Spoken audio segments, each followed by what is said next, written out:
Беспроводные наушники, которые выполнены из отличных материалов в стильном дизайне. Ко всему они имеют режим активного шумоподавления до 40 дБ, режим прозрачности, режим низкой задержки для любителей поиграть в игры на смартфоне. Также имеется регулировка громкости прямо с наушников, датчики обнаружения уха и не только. Разумеется, обо всем этом я прочел в рекламе к наушникам под названием Xiaomi Black Shark Pro. При том, что буквально позавчера на них был сейл, но как же на самом деле дела обстоят у данной модели, я сейчас вам расскажу. Всем привет, вы на канале Польза.нет, и здесь только быстрые обзоры и долгие стримы, и сегодня, вопреки всему, несмотря ни на что, мы с вами будем обозревать наушники Joybuds Pro. Насколько они хороши, это наши любимые Black Shark. Насколько хороши Black Shark, вы в курсе. Я опять же считаю всегда, что сначала идут Asus со своими рогами по игровым телефонам, а потом идут Black Shark, а потом всякие другие смартфоны и все остальное.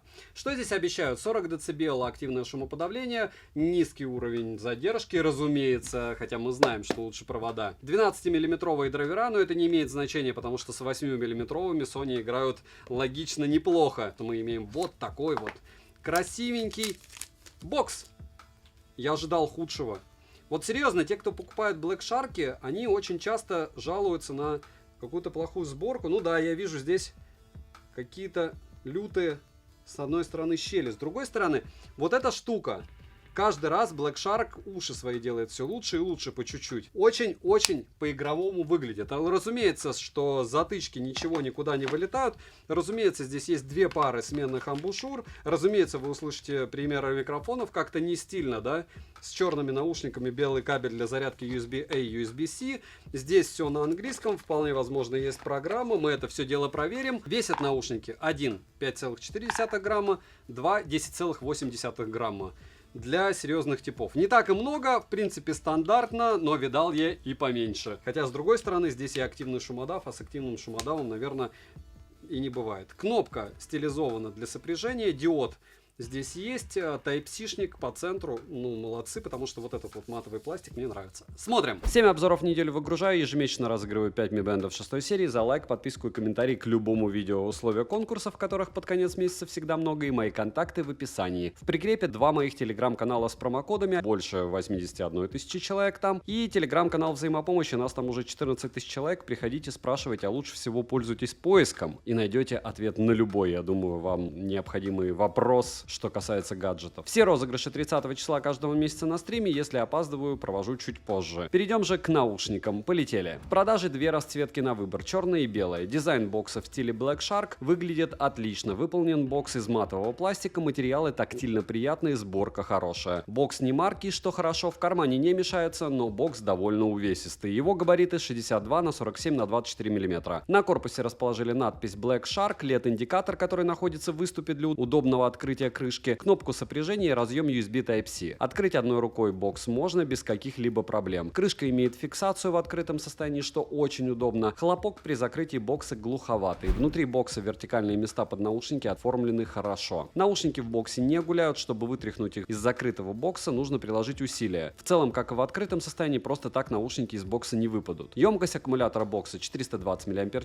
полный цикл зарядки занимает 1 час 20 минут, беспроводной зарядки нет, что в целом неудивительно. Наушники можно перезарядить от бокса 3 полных раза, что стандартно. Саморазряд у бокса я не наблюдал, переходим к ушам. Наушники выполнены наполовину из матового пластика и наполовину из глянцевого. Выглядят они интересно, дизайн лично мне понравился. Сборка не скажу, что отличная, но и неплохая. Качество материалов на свою стоимость, если не лучше. Габариты наушников средние 35 на 21 на 18 мм. Звуково-овальная форма, он имеет выступ для удержания амбушюр и металлическую сеточку, что круто. Его размеры 4,5 на 6,8 на 4 мм. Посадка комфортная, но не плотная. Во всяком случае, у меня они сели не плотно. При том, что перепробовал несколько различных амбушюр. Разумеется, у вас они могут сесть лучше. При этом из ушей они не выпадают даже при пробежке. И дискомфорта при длительном прослушивании музыки они не доставляют. На корпусе расположили по два контакта для зарядки, 6 микрофонов в общей сумме, надпись Black Shark, сенсорную область. Из команд на борту плей-паузы, переключение треков, ответ сброса вызова, переключение между режимами шумоподавления, прозрачности и обычным. регулировка громкости и переключение между музыкальным и игровым режимом. Вызов голосового помощника я не обнаружил. На нажатие откликаются хорошо, но иногда проскакивали ложные срабатывания. Настроить тапы можно в приложении, но нужно будет выбирать между переключением треков и регулировкой громкости, что является фейлом. Ко всему, мне непонятно, почему нельзя было завести полноценное управление, при том, что с данными командами это можно было сделать без проблем. Команды сопровождаются системными звуками и английской озвучкой женским голосом. Озвучка не лучшая, как и системные звуки. Наушники оснащены 12-мм динамическими драйверами, имеется технология Qualcomm Snapdragon Sound. Из кодеков на борту, кроме стандартных AAC и SBC, есть еще aptX адаптив. Активное шумоподавление до 40 дБ, оно имеет 4 режима работы, что хорошо. По большей части, если использовать ANC в данной паре, то лучше всегда в максимальном режиме, так как ANC хоть и до 40 дБ, но он работает не так отлично, как хотелось бы. Я бы не сказал, что там честные 40 дБ. Режим прозрачности тоже на борту отрабатывает не мрачно, но я не сказал бы, что хорошо. Окружающие звуки слышно, но в наушниках слышен шум, который иногда мешает. Режим прозрачности может работать даже с одним наушником, а вот активный шумодав только с двумя. Заряд наушников в шторке, разумеется, отображается, по одному работают, но переподключение не бесшовное. Имеется небольшая задержка. Автоматически подключаются после открытия крышки бокса. Анимация есть, но только на смартфонах OS Joy UI. Мультипоинта я не обнаружил. Датчики обнаружения уха есть, и отрабатывают они в целом хорошо. Емкость одного наушника 58 мАч, полный цикл зарядки в среднем занимает 50 минут. По моим тестам их хватает на 5 часов 15 минут прослушивания музыки на 70% громкости по кодеку aptX адаптив без активированного активного шумодава. Быстрая зарядка, как заявляет производитель на борту, и 15 минут должны дать нам 3 часа работы наушников. По моим тестам 15 минут дает только 1 час прослушивания музыки на 70% громкости по кодеку aptX без включенного активного шумодава в среднем. Минус именно моего экземпляра в том, что через некоторое время работы правый наушник перестал работать. Конечно же, я успел протестировать весь функционал, автономность, а также прослушать, как они звучат. Водонепроницаемость класса IPX4 у наушников у бокса IPX2. Разумеется, я искупал оба наушника в воде 30 секунд, но один уже был нерабочим. Как вы понимаете, по большому счету, он плавает там для красоты. Бокс не топил, так как он 100% бы навернулся. По итогу наушник не пострадал и работал исправно. На звучание данный процесс никак не повлиял, но я вам не советую подобным заниматься. Данная модель подключается к приложению Shark Arsenal. В приложении на стартовой странице мы видим заряд наушников и бокса по отдельности. Ко всему в процентах, за что плюс. Далее можно переключать с режима музыки на игровой режим, настроить звуковые подсказки, настроить тапы, посмотреть руководство по эксплуатации, обновить прошивку, которая прилетала мне не сразу, но и обновляться они не хотят. Далее есть возможность воспользоваться 5 предустановками, но кастомного эквалайзера в стоке нет. Ко всему, предустановки, по моему мнению, не очень хорошо настроены. Последнее — это можно включить-выключить датчики обнаружения уха. Летим дальше. Bluetooth версии 5.2 через одну стену не отваливались, как и через две стены я фризов не наблюдал, что очень хорошо. Задержка на YouTube незаметна, как и у большинства ТВС наушников, но встречаются наушники, у которых даже на YouTube видна задержка. В играх с включенным игровым режимом задержка хорошая, не скажу, что прям нулевая, но глазу незаметно. Примеры вы сейчас увидите на экране.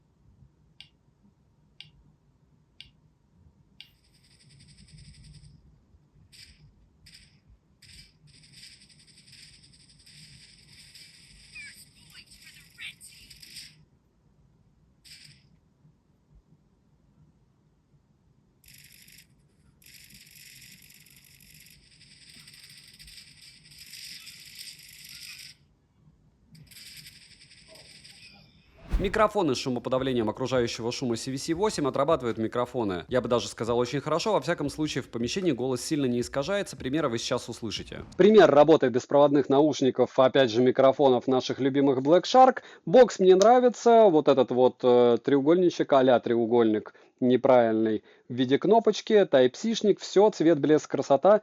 Меня все более чем устраивает. Интересная форма. Микрофоны вы сейчас слышите. Разумеется, условия идеальны. Смотрим. Звучание. Я тестировал данную модель в стоковом звучании без применения эквалайзера. В громкости, как по мне, не всем хватит. На минимальной громкости практически ничего не слышно. Звучание, как для игровых наушников, хорошее. Для игр использовать данную пару мне понравилось. Если использовать их для прослушивания музыки, то они зайдут любителям баса, так как звучание здесь однозначно басхедное. Конечно же, не самое лучшее, что я ожидал, но и неплохое. Бас плотный, средний бас в наличии, но многослойности нет. Середина неплохо проработана, верхним не хватает акцента. Глубина, как и детальность, хромает, но опять же, если разбирать по частям. В целом, они звучат хорошо. Минусы: один из наушников после некоторого времени использования перестал у меня работать, хотя изначально все было хорошо. Напишите, как у вас, может быть, у вас есть блэкшарковские уши, их очень часто продают на селлах по очень хорошему ценнику, может, у кого-то был опыт с возвратом средств. Разумеется, я открыл спор и надеюсь средства за эти наушники вернуть. Далее отмечу некорректную работу активного шумодава и режима прозрачности. По факту, что есть данные функции, что их нет. Нет возможности выставить полноценное управление через тапы, и они у меня не обновились. Цену можете посмотреть по ссылке в описании к видео, она прям приятная, но опять же, если вы получите полностью рабочий экземпляр надолго. Не забудьте подписаться на телеграм-канал взаимопомощи, телеграм-канал скидок, потому что сейчас идет распродажа, что-нибудь веселое да будет. Резюмирую, беспроводные наушники Xiaomi Black Shark Joy Buds Pro мне лично понравились, хотя мне не повезло с ними, так как, к примеру, Xiaomi Black Shark Joy Buds, обычные вкладыши, которые у меня были на обзоре, работали корректно, как и в целом остальные модели от Black Shark, я их купил пар 8, наверное. Возможно, мне попался такой бракованный экземпляр, либо я их редко заряжал, поэтому они решили крякнуться, может быть, я их даже реанимирую со временем, но на момент издания обзора вот так. Если не брать во внимание, что лично у меня один из наушников погиб, то данная пара за цену, которая продается на Али сейчас, в целом отличный выбор как для игровых наушников, и по внешке, и по функционалу. Подписывайтесь на канал с колоколом, пишите в комментах, что еще купить для обзора. Всем, кто оставит комментарий больше, чем из 5 слов, огромное спасибо, вы помогаете проекту. Меньше YouTube не засчитывает для продвижения. Девайсу скромное да, добра и удачи вам, дорогие друзья.